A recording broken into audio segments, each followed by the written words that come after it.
नमस्कार शेतकरी मित्रांनो, आपण पाहत आहे सत्याची शेती. आज कापूस उत्पादकासाठी एक मोठी आणि महत्त्वाची बातमी समोर आली आहे. केंद्र सरकारने अखेर कॉटन कॉर्पोरेशन ऑफ इंडिया म्हणजे CCI मार्फत हमी भावाने कापूस खरेदीस 15 मार्च पर्यंत मुदतवाढ दिली आहे. म्हणजेच राज्यातील शेतकऱ्यांना आता 15 मार्च पर्यंत आपला कापूस हमी भावाने विकण्याची संधी उपलब्ध राहणार आहे. यासोबतच शेतकऱ्यांना ऑनलाईन स्लॉट बुक करून नियोजित तारखेला कापूस विक्री करता येणार आहे. CCIचे अध्यक्ष ललित कुमार गुप्ता यांनी ही माहिती दिली असून उद्यापासून खरेदी प्रक्रिया नियमितपणे सुरू राहील असे स्पष्ट करण्यात आले आहे.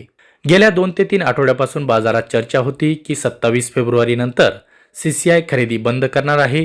आजपर्यंतची अंतिम मुदत संपल्याने शेतकऱ्यांच्या मनात संभ्रम निर्माण झाला होता. दरम्यान राज्याचे मुख्यमंत्री देवेंद्र फडणवीस यांनी केंद्रीय वस्त्रोद्योग मंत्री गिरिराज सिंह यांना पत्र लिहून 30 एप्रिलपर्यंत मुदतवाढ देण्याची मागणी केली होती. मात्र केंद्राकडून त्यावेळी कोणताही खुलासा करण्यात आला नव्हता. त्यामुळे शेतकऱ्यांमध्ये पुढील टप्प्यात खरेदी होणार की नाही याबाबत मोठी अनिश्चितता होती. शेवटी 15 मार्चपर्यंत मुदतवाढ जाहीर झाल्याने काही प्रमाणात दिलासा मिळाला आहे. कापूस बाजारातील चढउतार. चालू हंगामात कापूस बाजार पूर्णपणे CCIच्या निर्णयावर अवलंबून राहिल्याचे दिसून आले. ऑक्टोबरपासून आयात खुली झाल्यानंतर बाजारभाव हमीभावापेक्षा कमी होते. CCIची खरेदी उतरल्यावर हमीभावाचा पर्याय शेतकऱ्यांना मिळाला.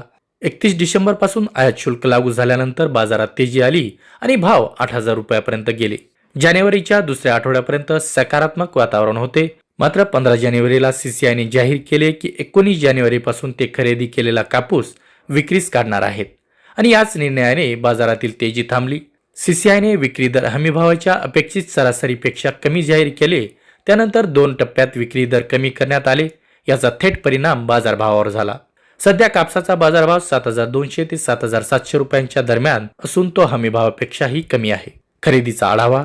CCIने आतापर्यंत देशभरात सुमारे 102 लाख गाठी कापूस खरेदी केला आहे. त्यापैकी महाराष्ट्रात 25.50 लाख गाठी, तेलंगणात सुमारे 31 लाख गाठी.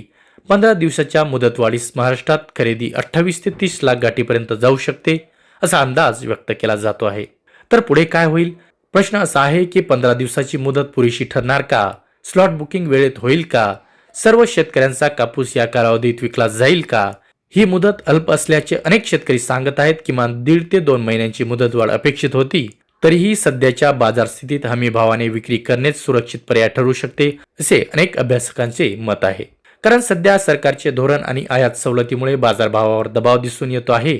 त्यामुळे पुढील काळात मोठी दरवाढ होईल असे संकेत सध्या तरी दिसत नाही. ज्या शेतकऱ्यांकडे कापूस शिल्लक आहे त्यांनी त्वरित स्लॉट बुक करावा. हमी भावाने विक्रीस प्राधान्य द्यावे. शेवटच्या दिवसाची वाट पाहू नये. पुढील बाजार घडामोडीचा आढावा आपण वेळोवेळी घेत राहू. अशाच शेतीविषयक अचूक आणि विश्लेषणात्मक माहितीसाठी आपल्या सत्याची शेती या चॅनलला सबस्क्राईब करा.